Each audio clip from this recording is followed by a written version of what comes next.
सफल बने, समर्थ बने, पावन बने जीवन। मीठी मुरली सुन के पाए सुख सघन। आज का चिंतन, आज का चिंतन। ओम शांति। Good morning. सर्व शक्तियों से भरपूर, सर्व गुणों का भंडार भोलानाथ शिव बाबा आज हम बच्चों को कह रहे हैं, तुम्हें तन मन धन से सच्ची रूहानी सेवा करनी है। रूहानी सेवा से ही भारत गोल्डन एज बन जाएगी। साथ में बाबा आज हम बच्चों को पूछ रहे हैं, बेफिक्र रहने के लिए सदा कौन सी बातें याद रखो। तुम बेफिक्र कब रह सकेंगे? तो बाबा कहते हैं, बेफिक्र रहने के लिए सदा याद रहे कि ये ड्रामा बिल्कुल एक्यूरेट बना हुआ है। जो भी ड्रामा अनुसार चल रहा है वो बिल्कुल एक्यूरेट है। परंतु यदि तुम बच्चे बेफिक्र रह नहीं सकते, जब तुम्हारी कर्मातीत अवस्था हो तब तुम बेफिक्र बनेंगे। इसके लिए योग बहुत अच्छा चाहिए। योगी और ज्ञानी बच्चे छिप नहीं सकते। तो बाबा कहते हैं, पतित पावन शिव भगवान उवाच। बाप ने समझा दिया है कि देहधारी मनुष्य को कभी भी भगवान नहीं कहा जा सकता। मनुष्य ये भी जानते हैं पतित पावन भगवान ही हैं। श्री कृष्ण का पतित पावन नहीं कहेंगे, बेचारे बहुत मुझे हुए हैं। भारत में जब सुत मुझ जाता है तब शिव बाबा को आना पड़ता है। बाप के बिना उसे कोई सुलझा ना सके। वो ही पतित पावन शिव बाबा है, जिसको सिर्फ तुम बच्चे ही जानते हो, सो भी नंबरवार। भले यहां बैठे हो, रोज सुनते हो, तो भी ध्यान में यह नहीं आता कि हम शिव बाबा के पास बैठे हैं। यह इनमें विराजमान है, हमको पढ़ा रहे हैं, पावन बना रहे हैं, मगर ये स्मृति बहुत कम रहती है। युक्ति बतला रहे हैं बाबा, तुम स्वदर्शन चक्रधारी हो और स्वदर्शन चक्रधारी बन रचता और रचना की नॉलेज पाकर काम को जीत जगत जीत बनते हो। तो वो बाप पतित पावन भी ठहरा, नई रचना और रचता भी ठहरा। अभी बेहद का राज्य पाने के लिए तुम पुरुषार्थ कर रहे हो। हर एक समझते हैं हम शिव बाबा से राज्य भाग्य ले रहे हैं। यह भी यथार्थ रीति समझ नहीं सकते। कोई थोड़ा जानते, कोई तो बिल्कुल ही नहीं जानते। शिव बाबा तो कहते हैं, मैं पतित पावन हूं। मेरे से अगर कोई आकर पूछे तो मैं अपना परिचय दे सकता हूं। तुमको भी तो बाप ने अपना परिचय दिया है ना। शिव बाबा कहते हैं, मैं साधारण तन में प्रवेश करता हूं। यह साधारण तन है, झाड़ के अंत में खड़ा है, पतित दुनिया में खड़ा है और फिर नीचे तपस्या कर रहे हैं। इनको भी तपस्या शिव बाबा सिखला रहे हैं। राजयोग शिव बाबा सिखाते हैं। नीचे आदि देव, ऊपर आदिनाथ। तुम बच्चे समझा सकते हो, हम ब्राह्मण शिव बाबा के संतान हैं।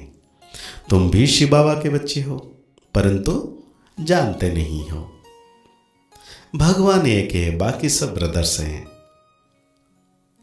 बाप कहते हैं, मैं अपने बच्चों को ही पढ़ाता हूं। जो मुझे पहचानते हैं उन्हों को ही पढ़ाकर पावन बनाता हूं। भारत ही स्वर्ग था, अब नरक है। जो काम को जीतेगा वही जगत जीत बनेगा। मैं गोल्डन वर्ल्ड की स्थापना कर रहा हूं।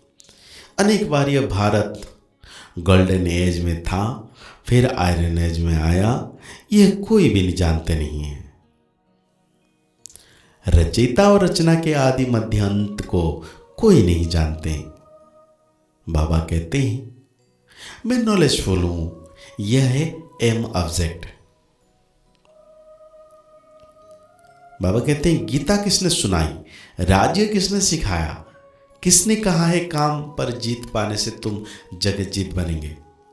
यह लक्ष्मी नारायण भी जगत जीत बने हैं, इनके 84 जन्म का राज वेट समझा है। कोई भी हो, नॉलेज लेने के लिए यहां तो आना पड़ेगा ना।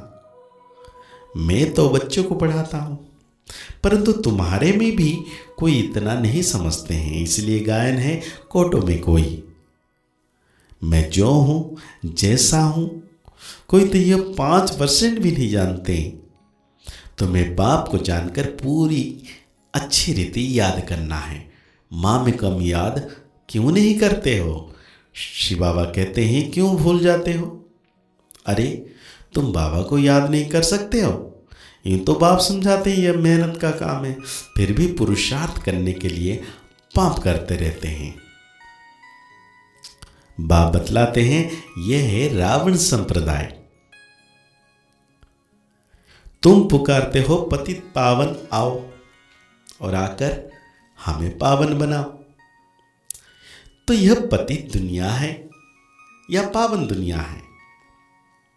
तुम समझते हो ना कि हम नरकवासी हैं। क्या यह दैवी संप्रदाय है, राम राज्य है? तुम रावण राज्य के नहीं हो। अब रावण राज्य में सबकी आसुरी बुद्धि है। अब आसुरी बुद्धि को दैवी बुद्धि बनाने वाला कौन? बाबा कहते हैं ऐसे 4-5 प्रश्न पूछो तो मनुष्य सोच में पड़ जाए। तुम बच्चों का काम है बाप का परिचय देना। झाड़ तो धीरे धीरे बढ़ता है, फिर बहुत वृद्धि को पाएगा। माया भी चक्री लगाकर एकदम गिरा देती है। बक्सिंग में भी बहुत मरते हैं, इसमें भी बहुत मर जाते हैं। विकार में गया और मरा, फिर नए सिर पुरुषार्थ करना पड़े। विकार एकदम मार डालता है। जो कुछ जंक निकल पतित से पावन बन, वो कमाई चट हो जाती है। बाबा कहते हैं अब बाकी थोड़ा समय है पावन बनने में। लड़ाई सामने खड़ी है। अपने दिल से पूछना है हम याद की यात्रा पर हैं। जब कोई नया आता है तो बच्चों को फॉर्म भरवाना है। जब फॉर्म भरे तब उसको समझाया जाए। बाबा तुम आत्माओं को ही पढ़ाते हैं। आत्माएं झट अशरीर हो जाती है। इस शरीर से अपने को अलग समझना है। बाबा कहते हैं बच्चे दही अभिमानी बनो, अशरीर भव, दही अभिमानी भव। मैं आत्माओं को पढ़ाता हूं। यह मेला है आत्मा और परमात्मा का। बाकी कोई पानी की गंगा पावन नहीं बनाती है। साधु संत ऋषि मुनि आदि सब जाते हैं स्नान करने। अब गंगा पतित पावनी कैसे हो सकती है? भगवान उवाच है ना, काम महाशत्रु है। इस पर जीत पाने से तुम जगत जीत बनेंगे। गंगा व सागर तो नहीं कहते, यह तो ज्ञान का सागर बाप समझाते हैं। इन पर जीत पाने के लिए तुम मां में कम याद करो। तो आज बाबा हम बच्चों को धारणाओं में कहते हैं माया के बक्सिंग में हार नहीं खानी है। पुरुषार्थ में ठंडा हो बैठ नहीं जाना है। हिम्मत रख सेवा करनी है। ये ड्रामा एक्यूरेट बना हुआ है, इसलिए किसी भी बात का जिक्र नहीं करना है, फिक्र नहीं करना है। कर्मातीत अवस्था को पाने के लिए एक बाप की याद में रहना है। किसी देहदारी का मुरादी नहीं बनना है। तो आज बाबा हम बच्चों को वरदान दे रहे हैं श्रीमद् प्रमाण सेवा में संतुष्टता की विशेषता को अनुभव करने वाले सफलता मूर्त भव। कोई भी सेवा करो, कोई जिज्ञासु आवे या नहीं आवे, लेकिन स्वयं से संतुष्ट रहें।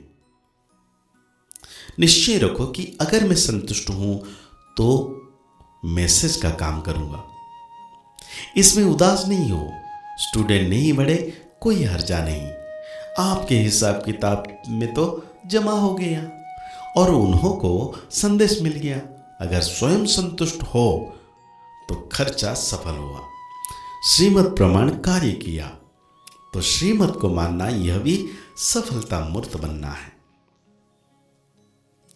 तो आज बाबा हम बच्चों को स्लोगन दे रहे हैं, असमर्थ आत्माओं को समर्थी दो तो उनकी दुआएं मिलेगी। तो आज के मुरली के अनुसार हम सो मान लेंगे, मैं सदा सफलता मूर्त आत्मा हूं, मैं सदा सफलता मूर्त आत्मा हूं। तो आज की मुरली के अनुसार बाबा स्लोगन दे रहे हैं हम बच्चों को, श्रेष्ठ भाग्य की रेखा खींचने का कलम है श्रेष्ठ कर्म, इसलिए जितना चाहे उतना भाग्य बना लो। तो आज के मुरली के अनुसार हम सो मान लेंगे, मैं संसार में विशेष आत्मा हूं,